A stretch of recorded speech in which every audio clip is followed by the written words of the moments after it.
Ella no ha muerto. La vi ayer. La voz de la niña se alzó, perforando el silencio sepulcral que rodeaba a Mateo. La frase lo golpeó, como una ráfaga de viento helado, arrancándolo de su ensimismamiento. Las flores, aún frescas, cayeron de sus manos temblorosas sobre las lápidas de su hija, Isabel, y de su esposa, Sofía, cuyos nombres y fechas grabados en la piedra parecían burlarse de él. Se giró bruscamente, el corazón martilleando en su pecho. Oculta entre los sepulcros, una niña de unos 8 años lo miraba con una intensidad desarmadora. Su ropa raída por el uso, y su cabello, enmarañado por el viento, contrastaban de manera sorprendente con la seguridad inquebrantable de su tono. «¿Qué has dicho?». La pregunta escapó de sus labios, más como un gemido ahogado que como una exclamación. «Que no ha fallecido», repitió la niña, señalando con un dedo pequeño y sucio la lápida de Isabel. «La vi ayer jugando con un muñeco de trapo en el parque». El cementerio, que hasta hacía un instante era un remanso de paz, se congeló en un silencio sepulcral, interrumpido solo por el débil susurro del viento. Había pasado un año, un calvario de 365 días, desde el incendio que había devorado su hogar y, según las autoridades, a su familia. Un año entero vagando por la vida como un fantasma, visitando dos tumbas que, si la niña decía la verdad, estaban vacías. «No bromees con eso, niña. Por favor». Su voz quebrada sonó más dura de lo que pretendía. Una defensa instintiva contra la esperanza que amenazaba con abrumarlo. «No estoy bromeando». La pequeña dio un paso al frente, sus zapatos, demasiado grandes para sus pies, haciendo un peculiar sonido sobre la grava. «Me llamo Valentina y le digo la verdad». «¿Cómo podrías saber tú quién es Isabel?». Y Mateo sentía que se ahogaba en un torbellino de incredulidad y anhelo. «No hay una foto en su tumba, solo nombres». La niña lo miró fijamente. «Porque tiene sus mismos ojos», respondió ella, y su voz adquirió un tono de misterio. «Y siempre lleva esto consigo». Valentina abrió su mano pequeña y sucia, revelando en su palma una piedra de color turquesa, tallada de forma natural como un corazón. Mateo sintió que las piernas le flaqueaban. El mundo se desdibujó a su alrededor. Reconoció la roca al instante. Era la misma que Isabel había encontrado en la playa durante sus últimas vacaciones juntos, y que había atesorado desde entonces, convencida de que era mágica por su forma perfecta. «¿De dónde la has sacado?». Su voz era ahora un murmullo casi inaudible. «No la he robado, si es lo que insinúa». Valentina frunció el ceño con indignación. «Se le cayó ayer. Intenté devolvérsela, pero justo cuando me acercaba, su madre la llamó para que entrara en casa y se fueron a toda prisa. Me quedé con ella pensando que la podría devolver otro día». Mateo tomó la piedra con dedos que temblaban incontrolablemente. La misma veta blanquecina sobre el fondo turquesa, el tamaño perfecto para la mano de una niña de 5 años. «¿Por qué vienes a contarme esto justo ahora?». Las preguntas se agolpaban en su garganta. «Porque antes no sabía quién era usted.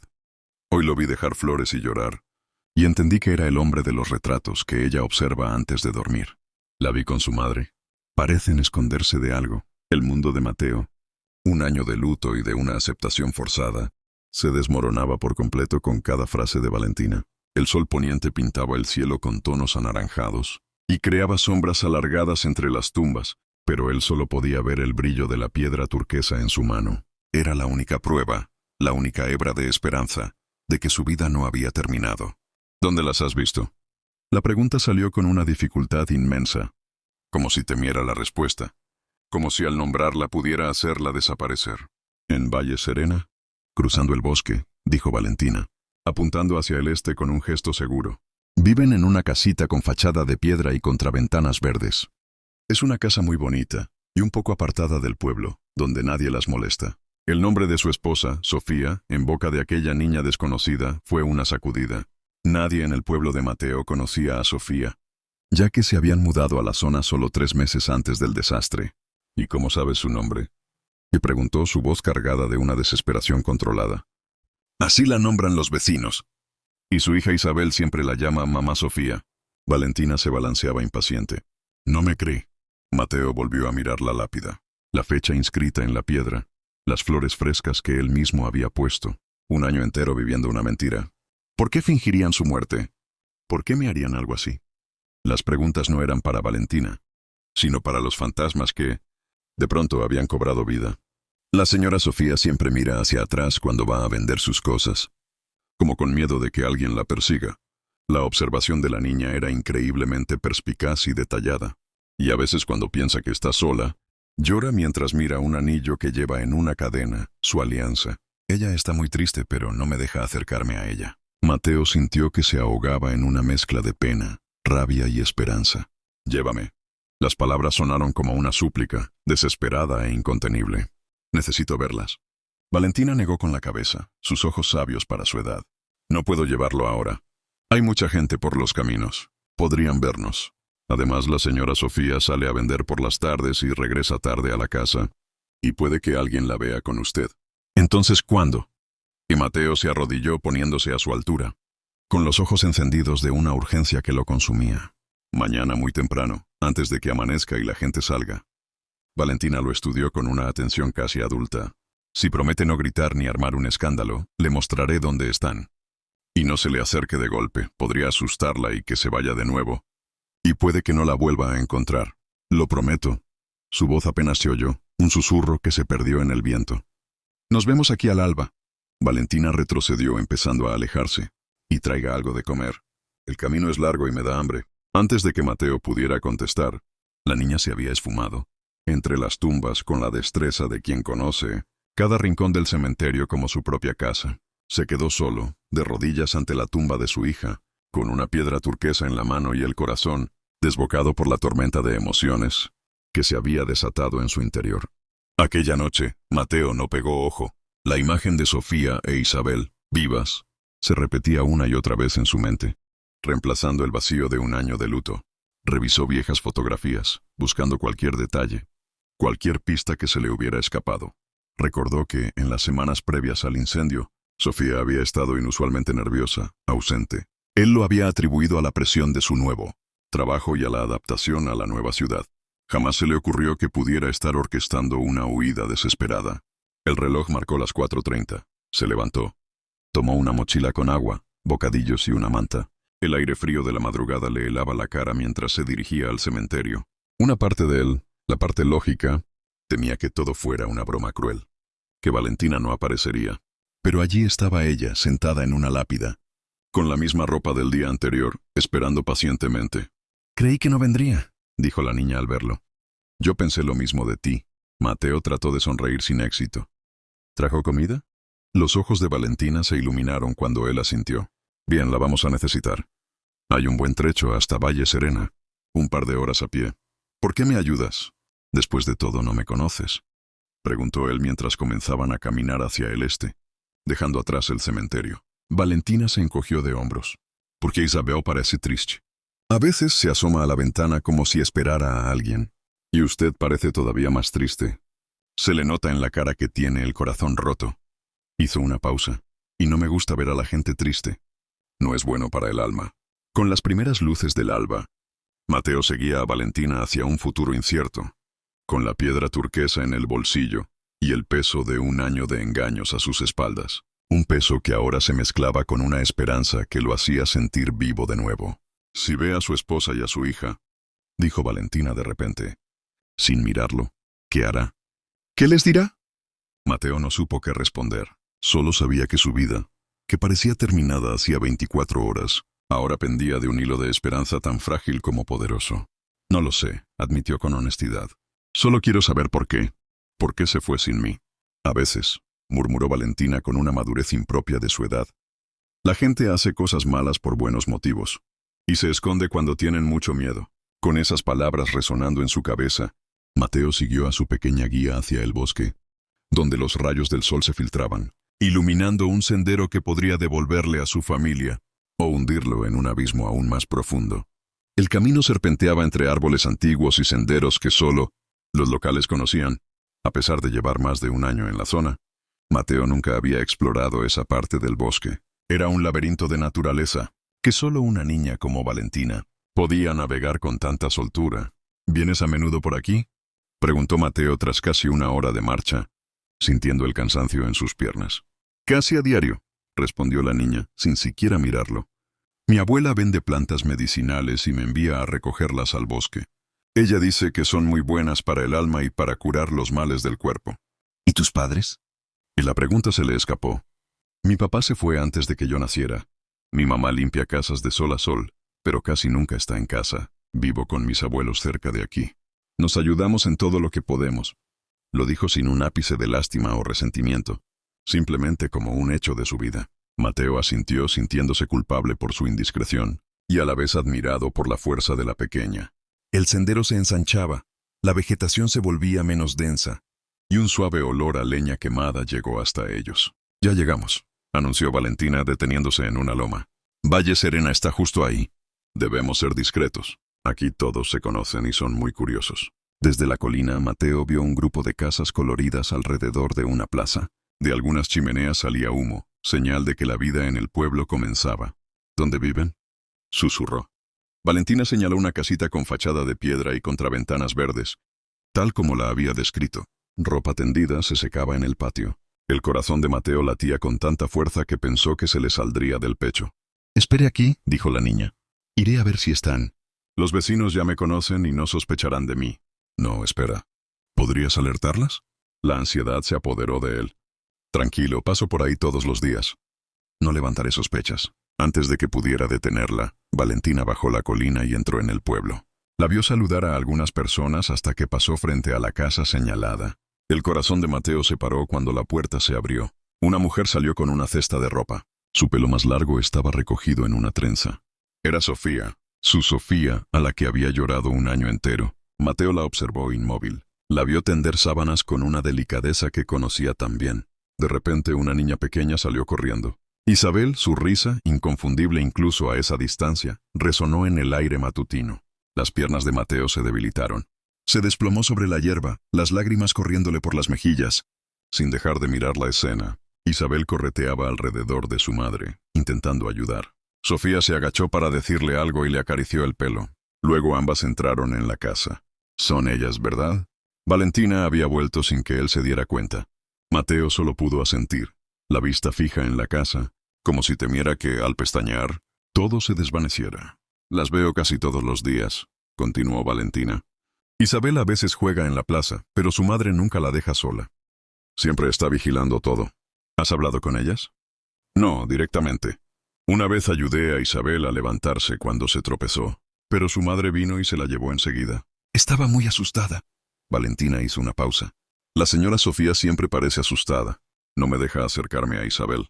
Mateo intentaba asimilarlo. Sofía e Isabel vivían una nueva vida a pocas horas de donde él se consumía de dolor. ¿Qué pudo obligarlas a fingir su muerte? «Quiero acercarme», decidió poniéndose en pie, con una furia y una impotencia que lo consumían. «No», Valentina lo detuvo con una mano pequeña en su brazo. «Si lo ven, podrían huir de nuevo. Y si se esconden de alguien, los pondría en peligro. Debemos pensar antes de actuar». La lógica de la niña era aplastante. Mateo volvió a sentarse, dividido entre el deseo incontrolable de abrazarlas y el miedo a perderlas de nuevo. «¿Qué pasó hace un año?», preguntó Valentina. «Hubo un incendio en nuestra casa», respondió Mateo. «Yo estaba de viaje. Cuando volví, me dijeron que habían quedado atrapadas. Los bomberos encontraron restos. O eso me hicieron creer». Su voz se quebró al recordar. «Tuve que identificar objetos, joyas calcinadas. Nunca vi cuerpos. Las tumbas están vacías».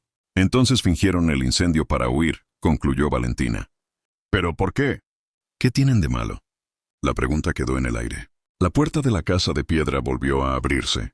Sofía salió con otra cesta seguida por Isabel, que ahora llevaba un muñeco de trapo. «Van al mercado», susurró Valentina. «No volverán hasta el atardecer». Verlas alejarse fue como perderlas otra vez, un eco de la agonía que había vivido.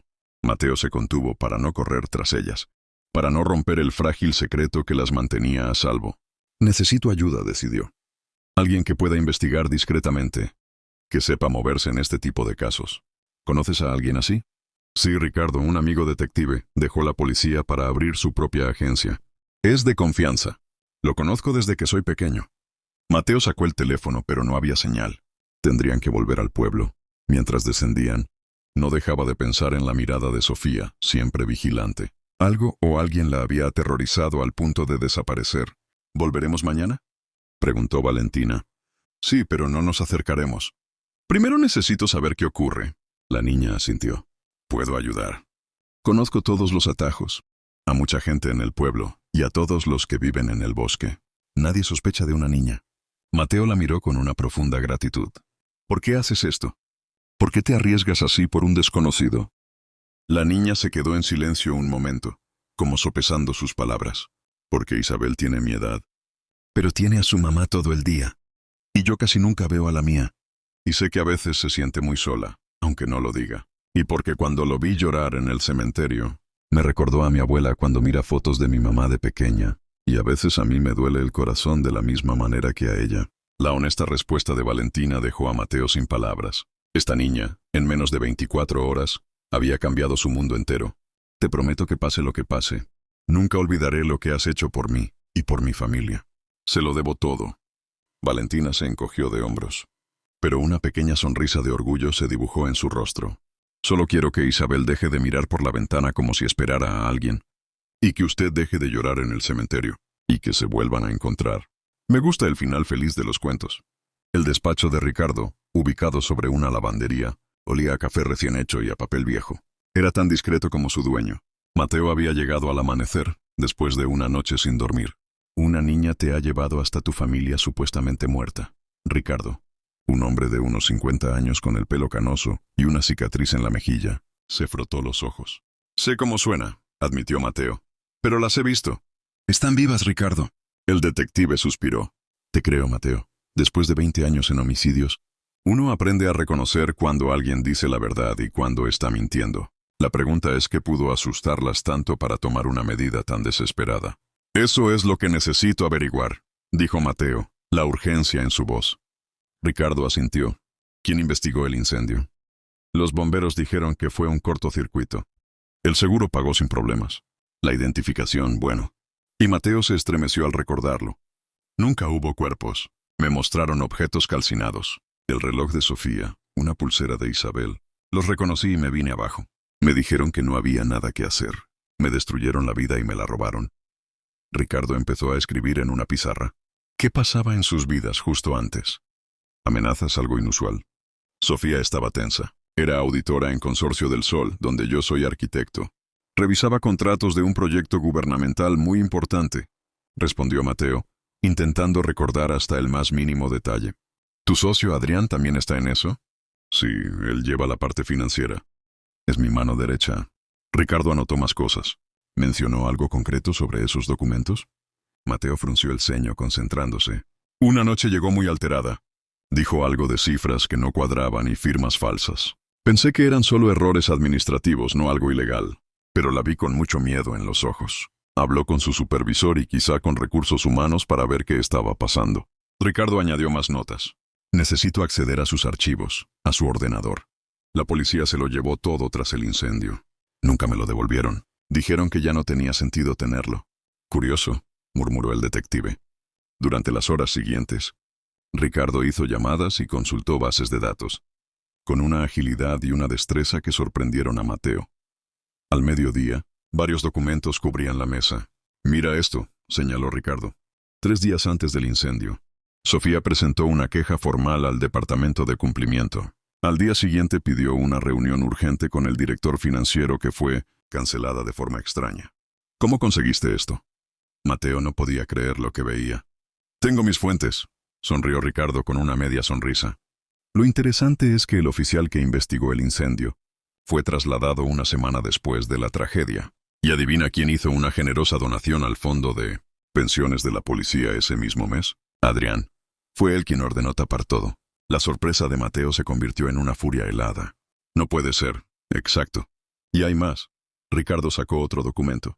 Los contratos que Sofía revisaba implicaban desvíos millonarios. Traidores fantasmas sobre costes. Todo estaba planeado para que el proyecto saliera adelante y se lucraran de forma ilegal. Mateo se dejó caer en la silla, abrumado. ¿Quieres decir que Adrián provocó el incendio para silenciar a Sofía? Todo apunta a eso, pero Sofía fue más lista, vio el peligro y escapó. Y también vio que no podía acudir a la policía, por eso se fue y se ocultó. ¿Por qué no fue a la policía? ¿Por qué ocultarse de mí? Porque seguramente descubrió que la corrupción llegaba a niveles policiales. Si Adrián podía sobornar a oficiales para tapar un incendio, ¿qué más podría hacer? Decidió protegerse a sí misma y a Isabel, aunque eso significara dejarte atrás. Quería protegerte de todo lo que estaba pasando. La verdad golpeó a Mateo con fuerza, dejándolo sin aliento. Durante meses se había consumido de dolor, mientras su socio, el hombre que lo consolaba, era el responsable de todo. Necesito pruebas sólidas para hundirlo, dijo con voz firme. Quiero que pague por todo lo que ha hecho. Quiero ver a ese hombre en la cárcel y que se pudra allí. Las conseguiremos, aseguró Ricardo. Pero debemos ser muy cautos. Si Adrián sospecha, podría alertar a sus cómplices o intentar terminar lo que empezó. Lo que no pudo hacer en el incendio puede que lo intente ahora. ¿Qué hacemos? Actúa con normalidad.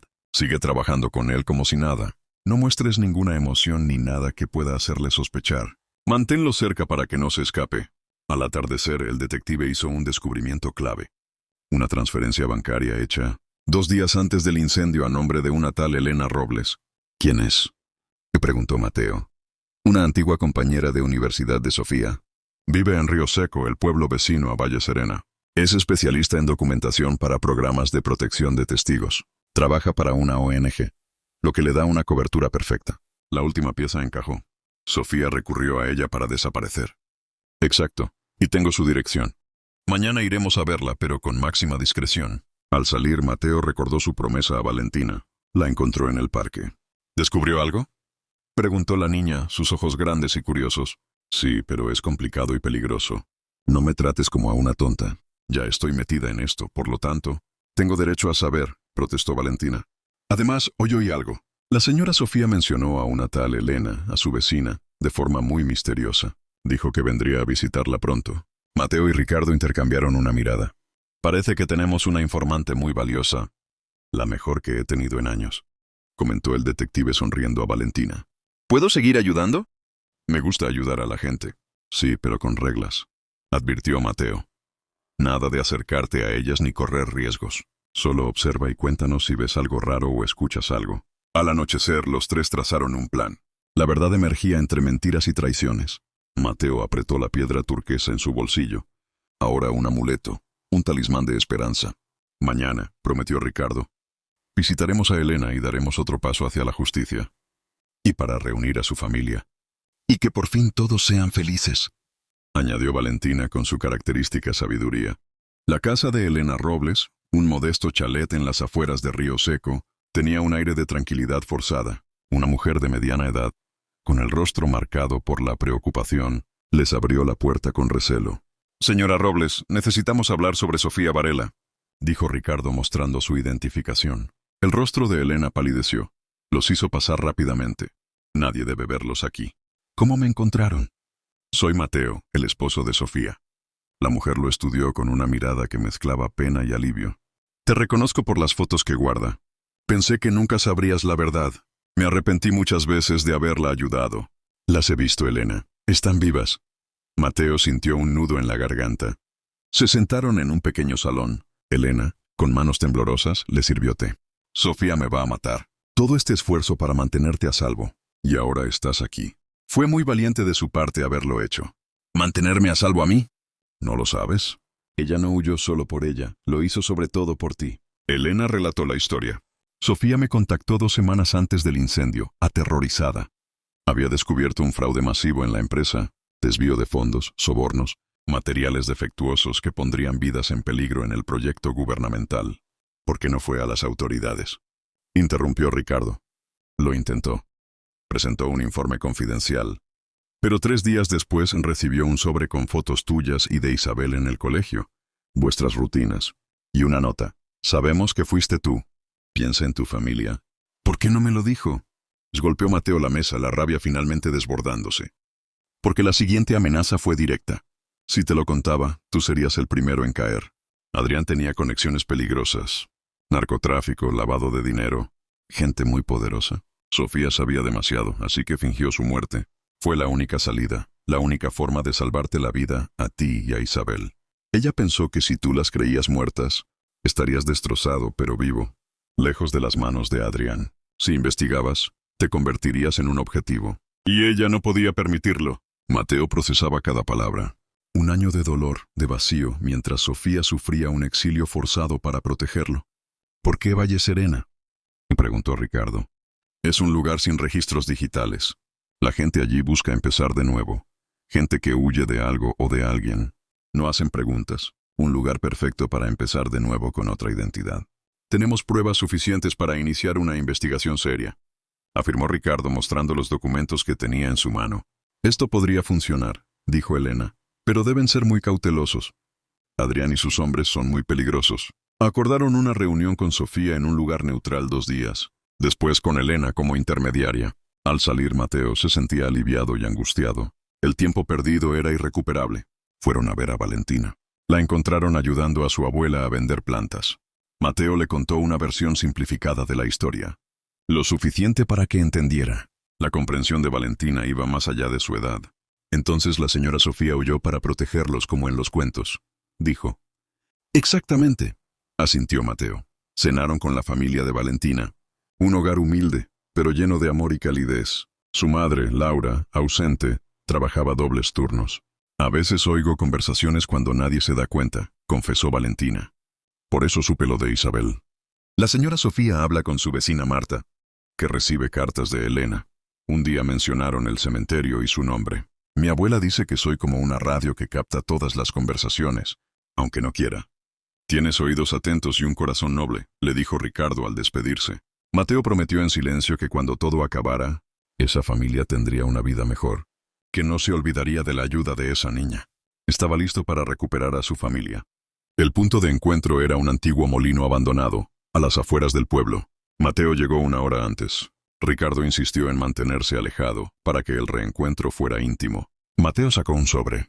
Contenía una carta que había escrito la noche anterior, intentando expresar un año de agonía, de dolor y su gratitud porque ella estuviera viva. Un motor interrumpió sus pensamientos. Elena llegó sola. ¿Dónde están? La voz de Mateo se quebró. Sofía viene en camino. Me pidió que me adelantara para asegurarme de que no era una trampa y que todo estuviera en orden. 5 minutos después apareció un taxi. Sofía bajó, más delgada, vestida con ropa sencilla, con los ojos llenos de miedo. El tiempo se detuvo cuando sus miradas se cruzaron. Mateo avanzó, pero Elena lo detuvo. Despacio susurró. Está muy asustada. Mateo le dio el sobre a Elena, quien se lo llevó a Sofía. Ella lo leyó, las lágrimas rodando por sus mejillas. Te amé cuando creí haberte perdido. Te amaré ahora que entiendo por qué te fuiste. Te amaré mientras reconstruimos lo que intentaron destruir. No hay reproches en mi corazón, solo gratitud porque sigas viva. Lágrimas silenciosas rodaron por sus mejillas. Dobló la carta y asintió. El taxista se fue. Solo entonces Sofía caminó hacia Mateo. Se fundieron en un abrazo que contenía todos los meses perdidos, todo el dolor, toda la ausencia. Lo siento tanto, susurró ella. Estás viva, es lo único que importa. Te busqué en todas partes. Necesitaba protegerte. A ti y a Isabel. Era la única forma. Tenía tanto miedo por ustedes dos. Lo sé, Elena me lo explicó todo. ¿Cómo nos encontraste? Gracias a un pequeño ángel guardián llamado Valentina. Sin ella no estaríamos aquí. Una sonrisa triste iluminó el rostro de Sofía, la niña del cementerio. Isabel habla mucho de ella. Me da miedo que se acerque a ella. ¿Dónde está Isabel?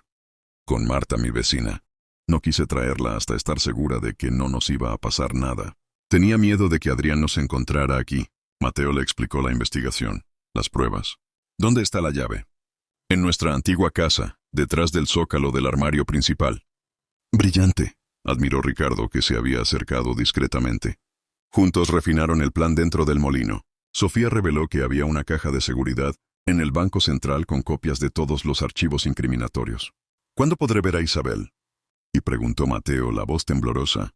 Mañana Marta la traerá aquí al mediodía, respondió Sofía. Ha preguntado por ti cada noche. Le dije que estabas en un viaje muy largo y que volverías a por nosotros. Al despedirse, la promesa de reunirse flotaba entre ellos, un ancla en la tormenta que había sido su vida. La primera parada de Mateo fue la casa de Valentina. La vi, dijo arrodillándose frente a ella. Gracias a ti, mi familia volverá. Los ojos de Valentina brillaron de orgullo. Mañana abrazaría a su hija después de 365 días. Pronto, las tumbas vacías serían solo el testimonio de una estrategia desesperada que había salvado 3 vidas. La Fiscalía Anticorrupción ocupaba el 5º piso de un imponente edificio. La fiscal Silvia Navarro, una mujer de reputación intachable, escuchaba a Ricardo. Sobre su escritorio había carpetas y una memoria USB con las pruebas. Esto es mucho más grave de lo que pensábamos, comentó la fiscal. No es solo fraude, es obstrucción a la justicia, intimidación y posible intento de homicidio. Esta gente es muy peligrosa. Mateo había pasado la mañana con Isabel. El reencuentro había sido perfecto. Su hija lo reconoció al instante. Su carita se iluminó al verlo. Necesitamos actuar simultáneamente, indicó la fiscal. Un operativo coordinado mañana al amanecer. Allanamientos en oficinas y domicilios de todos los implicados. Fuera del despacho, Mateo miró su reloj. Aún debía ir a la oficina para mantener las apariencias. Enfrentar a Adrián sería su mayor reto. La sede de Consorcio del Sol brillaba bajo el sol. ¡Mateo!, exclamó Adrián al verlo. Justo te llamaba. El ministerio adelantó la revisión del proyecto. Necesitamos los planos modificados. Es una emergencia. Ya los tendré esta tarde, respondió Mateo, manteniendo la compostura. Durante horas trabajó, vigilando los movimientos de Adrián. A media tarde notó actividad inusual, llamadas apresuradas, documentos triturados. Algo pasa, susurró a Ricardo por teléfono. Parece nervioso, tranquilo. Los equipos de vigilancia confirman que no ha habido filtraciones. Nadie sabe que estamos detrás de esto. Está todo bajo control. Al anochecer, Adrián apareció en su despacho. ¿Todo bien, socio? Te noto distante, con la cabeza en otro lugar. No estás siendo tú mismo, solo cansado, respondió Mateo. El trabajo y la presión me están superando. Adrián lo observó. Por cierto, ¿conoces a una niña llamada Valentina? El corazón de Mateo se detuvo. ¿Por qué? Curiosidad. Alguien mencionó que te vieron con ella. Me pareció extraño. ¿Qué hacías en el cementerio con una niña de esa edad? Es la hija de una vecina que me ayuda con recados. Me la encontré por casualidad y la llevé a su casa. Interesante, sonrió Adrián. Hasta mañana. Apenas se fue, Mateo alertó a Ricardo, quien movilizó una patrulla a casa de Valentina y reforzó la seguridad en el refugio de Sofía e Isabel.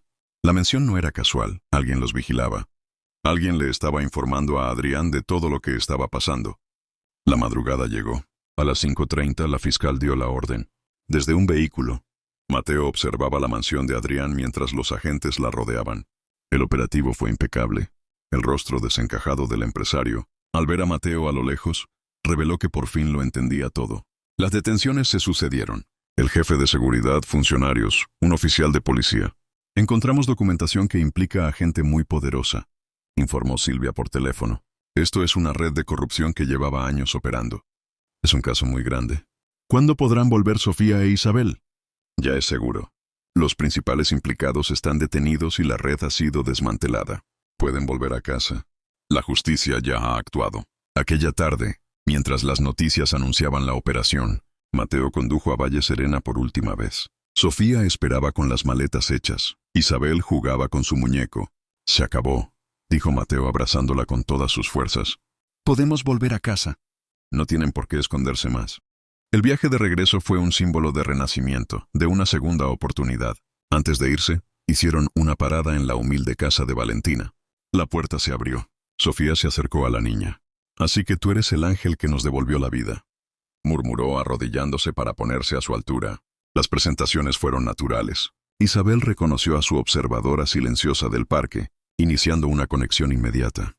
«Gracias por devolverle la esperanza cuando yo solo podía ofrecerle ausencia», susurró Sofía al oído de Valentina.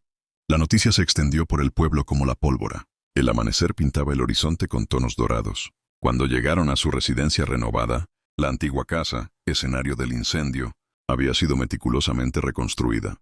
«Aquí vivíamos antes del viaje largo», dijo Sofía a Isabel, adaptando la historia a su edad. El interior resplandecía. Mateo había supervisado cada detalle, creando un espacio que representaba su futuro, no solo el pasado. La reincorporación a la vida normal fue un proceso. Legalmente Sofía e Isabel habían resucitado. La prensa, tras el escándalo inicial, perdió interés. Una tarde sonó el timbre. Era una sorpresa de Mateo. En la puerta estaban Laura, la madre de Valentina, y la propia niña con un ramo de flores silvestres. «Su hija cambió nuestras vidas», dijo Sofía emocionada. Mientras las niñas jugaban, Mateo les hizo una proposición. «Laura, estoy abriendo un taller de vidrieras artísticas. Un sueño que siempre he tenido. Necesito una administradora de confianza. Tienes lo que busco. Honestidad y responsabilidad. Lo técnico te lo puedo enseñar, el carácter no. Y para que no tengan que volver a ese pueblo, les ofrecí una propiedad cercana para que vivieran, eliminando los largos viajes que la separaban de Valentina». Semanas después, la transformación era evidente. El taller Luces Renacidas estaba en funcionamiento con Laura al frente. La pequeña casa florecía con reformas. Los abuelos de Valentina cuidaban un huerto comunitario entre ambas propiedades. Isabel y Valentina, ahora inseparables, iban juntas a la escuela, riendo y jugando en el camino. Una tarde, celebrando el primer encargo del taller, Mateo reunió a ambas familias. Algunos niños aparecen en nuestras vidas como ángeles, reflexionó con los ojos llenos de lágrimas. Si Valentina no hubiera tenido el valor de hablarme, nuestra historia sería muy diferente. Estaríamos perdidos, sin saber nada el uno del otro. Ella nos salvó, y yo estaré eternamente agradecido por su bondad. El atardecer teñía los nuevos vitrales de la casa. Desde un rincón, Isabel sacó algo de su bolsillo y se acercó a Valentina. «¡Toma!», dijo extendiendo la palma de su mano donde reposaba la piedra azul con forma de corazón. «Ahora es tuya». «Pero es tu tesoro, tu amuleto», protestó Valentina. «Por eso quiero que la tengas, para que recuerdes que siempre seremos amigas y que estaré aquí para ti», sonrió Isabel. «Y porque ahora yo también voy a cuidar de ti, como tú lo hiciste de mi familia». Mientras las niñas sellaban su pacto, Mateo comprendió que las segundas oportunidades no consisten en recuperar lo perdido, sino en transformar la pérdida en algo más profundo. La piedra azul cambió de manos.